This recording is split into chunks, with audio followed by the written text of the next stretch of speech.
Ushbu obyektimiz Uch Qahramon postidan 7-8 kilometr qaraganda Madaniyat degan joyda joylashgan.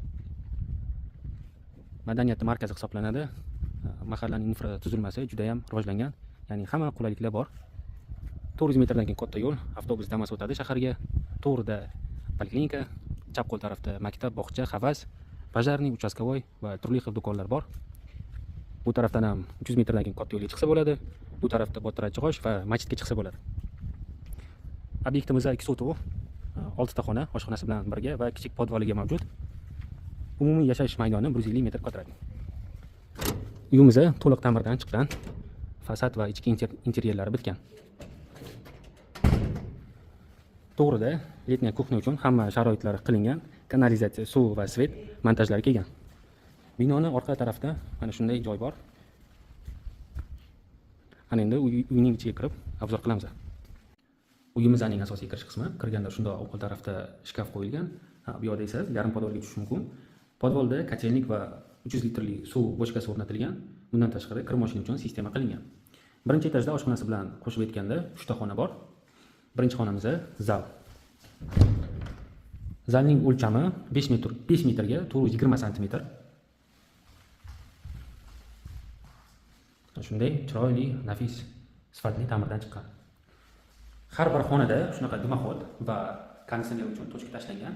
Iloji boricha mana shunday rozetkalardan qulaylik uchun ko'proq qo'yilgan. Birinchi etajimizda topli pol bilan isitiladi. Bu kabel, domofon va Wi-Fi uchun Wi-Fi tochkasi mana shu patologga o'rnatiladi. To'g'rida sanusel remontlarni ko'rishingiz mumkin. Juda ham akkuratli, chiroyli chiqqan. Sifatli texnikalardan foydalanilgan. Bu hududda suvdan, gazdan, svetdan muammo yo'q, lekin har ehtimolga qarshi biz yomkis va nasos qo'yib qo'yganmiz. Favqulodda vaziyatlarga traplar ham qo'yilgan.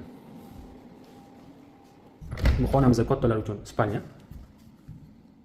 O'lchami 3,5 ga 5. Bunaqasiga 5 metr, bunaqasiga 3,5 metr. Barcha qulayliklar qilingan. Misol uchun 2 kishilik divan qo'yiladi, birat chiroqlari, rozetkalari, dimoxod va konditsioner tushadigan joyi.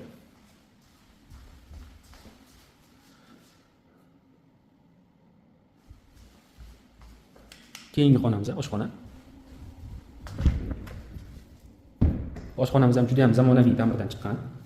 Treklarni ko'rish mumkin, galogenlar bor. Podsvetka telefonda shunaqa pirpirab chiqyapti, lekin hayot unaqa emas.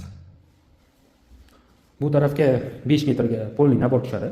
Hamma tochkalar qo'yilgan, podsvetkalargacha ham bor.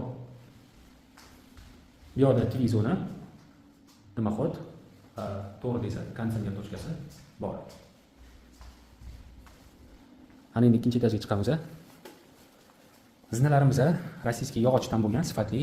Buni afzal taraf shundaki, birinchidan MDFdan baquvvat, ikkinchidan bu ranglarni siz 10 yildan keyin, 15 yildan keyin boshqa rangga o'zgartirsangiz bo'ladi. Ikkinchi etaj koridor qismi. Podsvetkani o'chirib qo'yaman.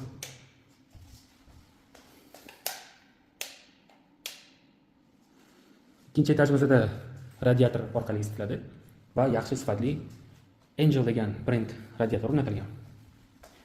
Bu xonani xudo xolasa sotib olgan odam yoki spalni yoki zal sifatida ishlatadi.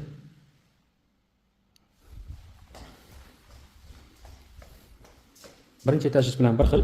Bu yoq ham sanusel, lekin bu yerda vanna kattaroq. 1.90 ga 80.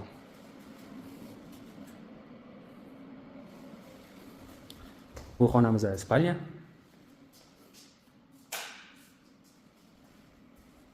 Va bolalar uchun yotoqxona. Mana ikkita divan, har bir divan boshiga rozetka va dars qilish uchun ko'par rozetkalar qo'yilgan. Konditsioner tochkasi mana bu yerda. Mana endi tepadan mahallani ko'rsataman. Eski, obod, fayzli, tinch va toza mahalla. E'tiboringizga